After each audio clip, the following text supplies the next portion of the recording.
Hello everyone. This is my YouTube channel where I talk about inner child healing, healing my intergenerational trauma, and learning how to become an intergenerational coach myself. So, 2025 was the year of reckoning for me. I would say it was the year of reawakening. After I left my job, I had free time, and since Vipassana is a free course, it was a no brainer. I signed up for it. I went to Jaipur. So, Vipassana means to know yourself, to see yourself as you are. The course is taught by S.N. Goenka, who is in the lineage of Siagi Uba, his teacher, and he is such a pookie in Gen Z term. He is such an endearing person. The way he teaches, the way he talks about the technique and his own life experiences. So he was a very rich Marwari businessman in Myanmar, Burma that time, who had mysterious illnesses, migraines, and he went all around the world in search of the best doctors who could not treat him. And then someone told him that just on the other bank of his river in his hometown, there was a teacher who taught a technique of meditation, and maybe he should go there for help with his migraines. And he did go there, and he realized, like that famous book, right, Alchemist, that right where he was, there the solution was lying for his migraine. He went to the teacher and he practiced for almost 15 years. He was really into Vipassana, and then he himself became a teacher, and he brought back the Vipassana meditation technique to India. So he says that Vipassana is the oldest form of meditation technique which Gautama Buddha himself found. But in Burma, the purity of this technique was maintained because it was always passed from teacher to student, teacher to student. And in that lineage, Siagi Yuba, the teacher of S.N. Goenka, taught him, and S.N. Goenka now teaches everyone. So there are almost 350 centers around the world. In every country, there's a Vipassana center. You can book through Vipassana website dhamma.org, and the Jaipur center was very beautiful. This was not the main Jaipur center. There is Dhamma Thali, which is, I heard, very good. But even my center was so peaceful. It was surrounded by just farmlands. The stay was so comfortable. The food was really good. So when you go for Vipassana, the first thing that you know is that there are some restrictions. You cannot talk for 10 days. You cannot talk for 10 days. Your phones will be kept separately in a locker, which you will not be able to access. So for 10 days, you don't communicate with anyone, neither your friends, your family, your roommates, or the course mates. You maintain complete silence, and it is called noble silence. I know for a lot of people thinking about Vipassana, the first question that comes to them is, oh my God, how am I going to survive without talking for 10 days? I think for me, it was really easy because I didn't mind the silence. I'm constantly surrounded by chaotic noises because I have 2 kids. And then there's my husband and my cats. I'm so used to the noise of the world that I actually wanted to disconnect. I was looking forward to disconnect from all this noise. And I'm also a very high frequency, high vibration person with a lot of thoughts in my mind. So I was looking forward to 10 days of just silence and to see what emerges when there is no noise around me. The second is that you also maintain certain oaths, certain promises during the course, which is you will not kill anything. So the food that is served is completely vegetarian, and it is very yummy. The food is really good. It is cooked by the volunteers who are doing service there, and it is really one of the yummiest sattvic food that I have ever eaten. The routine goes like this. You have to wake up at 4 a.m. 4 a.m. you wake up, and then you meditate for 2 hours till 6 a.m. Then there's a short break. Then you have breakfast at 7. Then you have a short break, and then you again meditate till 9. You have a break. Then you meditate till 11. Then you have a break. Then the lunch is served by 11, and your dinner is served by 5. So more than the talking part, not talking part, my main problem was that if I have dinner by 5, I'm going to be hungry very soon at night. But even that was not a problem. At 5, I had food which was very light. They'll give you like lemon juice and one khichdi and banana. So I used to usually keep one banana for my night consumption, which I don't recommend you to do, but I used to just do just in case. But I didn't need it usually. My body got very adjusted to the routine easily. I actually felt sleepier, asleep much faster because the dinner was so early. Challenges. Coming to the challenges, the biggest challenge that I faced was just sitting for meditation, because you have to meditate for more than 10 hours daily, and it's no joke. Because I have been to other meditation retreats where you can actually, you have a yoga mat and you lay the yoga mat flat, and you can even like rest for some time or take the wall support. But here, until you are like you have some physical disabilities, or you are sick and you are old, you will not be given a chair or any special place to sit. You have to sit on the ground. They have a very comfortable meditation cushion that they give, which is very comfortable, and there are other pillows that you can use to adjust yourself. But still, sitting for 10 hours in meditation, and there are some special sessions where the teacher says that you have to be in adithan. Adithan means strong discipline. You have to be disciplined. You have to tell yourself that for this 1 hour I'll meditate without moving my limbs at all, without moving my body, without changing my posture, and see what happens. And adithan was really difficult, but I was really proud when once I could sit without any movement, without any disturbance for almost 50 minutes.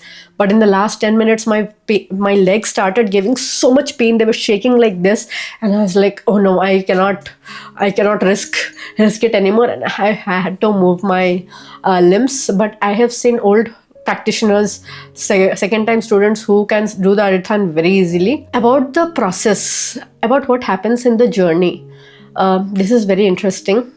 And so the first day when you meditate, you will have a lot of objects moving in and out of your eyes. The first 2 days the teacher teaches you anapana technique.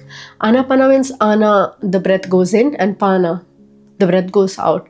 So you only focus on this nose region here. You breathe in, breathe out, and you just focus on the sensations here. For 2 days almost you do that, and what happens, your mind becomes very sharp to the body sensations. You become so attuned to your body sensations that even at night when I was trying to sleep, I could not get sleep because I'd feel my heart beating. I'd feel my skin tingling. It became very sensitive to touch, and it was a new skill unlocked, almost a new sense that I can sense so much. There is so much going on in my body. It was a really pleasant discovery that my sensations became so sensitive. My senses became so sensitive. But for the first day, your mind will keep going to objects. Since I had come out of my job and I didn't have a very good relationship with my manager towards the end, so my manager's voice will keep coming and going. I'll keep seeing his face and going, and then again I have to return back to the object of meditation, which is my nose area. By second day it became user, and by the third day even my own voice left my head. It's not just the manager's, my own voice, my husband's, my kids.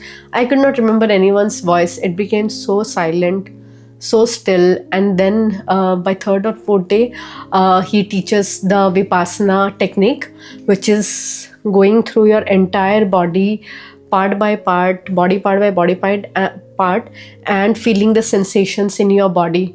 So from head to toe you go through your sensations.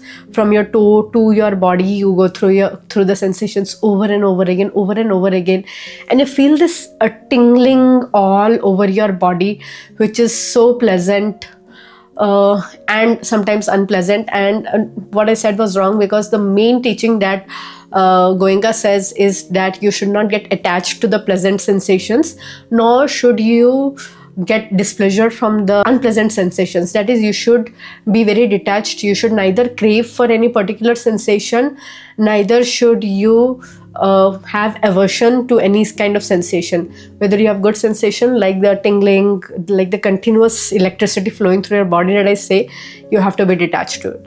If you feel like something is blocked, you have like back pain or lower back pain, or the legs are tingling, which are dense sensations, you should not have aversions towards them, that hey, I don't like this. I think what this practicing this detachment does is that after Vipassana, you become detached with the things that happen in your life and emotions and sensations that you have. That if something is good, like, yeah, it's good, I am enjoying it, but I'm not judging it as good. And if something that you perceive as bad is happening, you said that okay, it is happening, it's an experience, I don't want to perceive it as bad or create aversions. Because the teaching of Vipassana itself is that when you crave for something, you also create an attachment to it. When you are averse to something, you create loops. You just create loops in your brains of cravings and aversions, and they just bog you down. There was one very interesting realization that I had. And if you go for Vipassana, I'm sure you will have unique experiences yourself. I tell to everyone that Vipassana experience is unique to everyone. You cannot match two people's experiences, but it is a life-changing experience for sure. So during my course, we were with the lady groups, right? Like the women were all together. And there was this one woman who was from the hills, Uttarakhand. And I don't know for what reason, I started having aversion towards her. Whenever I would see her, I would feel some irritation towards her. I would also get irritated at other people, like the volunteers, if they tell me, hey, don't put your feet like this, like towards where the teacher is, because it is disrespecting. And then I would go in that loop that why is it disrespecting? I don't consider my leg as impure like other Indians do. I feel my legs are as pure or important as my hands. Why would pointing my legs towards the teacher be disrespectful? I'm sure the teacher himself is awakened enough to and not egoistic enough to feel offended that, oh, someone is pointing their legs, hence they are disrespecting me. So I would have these loops and conversations in my head itself. But this one woman, she would trigger me the most for no reason of her. And I knew that there was something wrong in my own, mental model that was triggering it. And one day, towards the end, they will give you a shunyagar. A shunyagar is like a cells in the pagoda. In the pagoda, there are very small room cells where you go to meditate in complete isolation. There are no students also near you. So in silence and in isolation, in these small rooms, they have comfortable meditation rugs, you meditate. And I was focusing, I was having a very good session in the Sunyagar. I was going into a trance like state. Electricity is passing through my body. And suddenly I saw that woman's face and I got irritated. And again, I went back, tried to go back to my meditation. And again, her face kept popping up. And I wanted to understand why do I see her?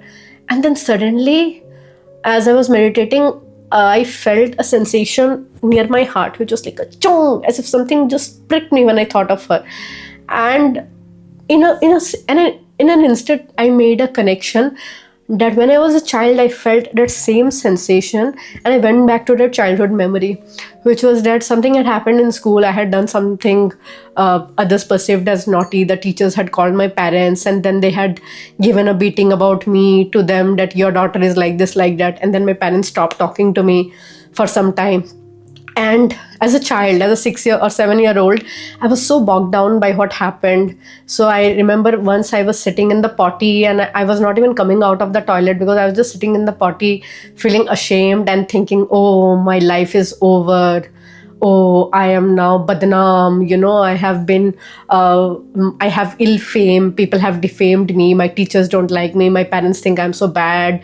And this feeling was happening in my heart. I was feeling that sensation that, oh, life is over for me. And that feeling I was carrying in my chest region and near my heart for so long.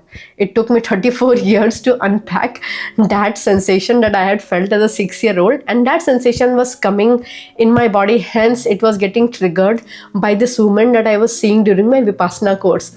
And once my mind and body made that connection clear, that attachment just disappeared. The next moment, when I was passing the woman, I didn't feel irritation. In meditation, if I see her face, I will just be like, okay, I see you, you have taught me something. And then she will disappear from my mind's eye and I'll go back to meditating again. So it was just for this one thing, Vipassana was a life-changing experience for me.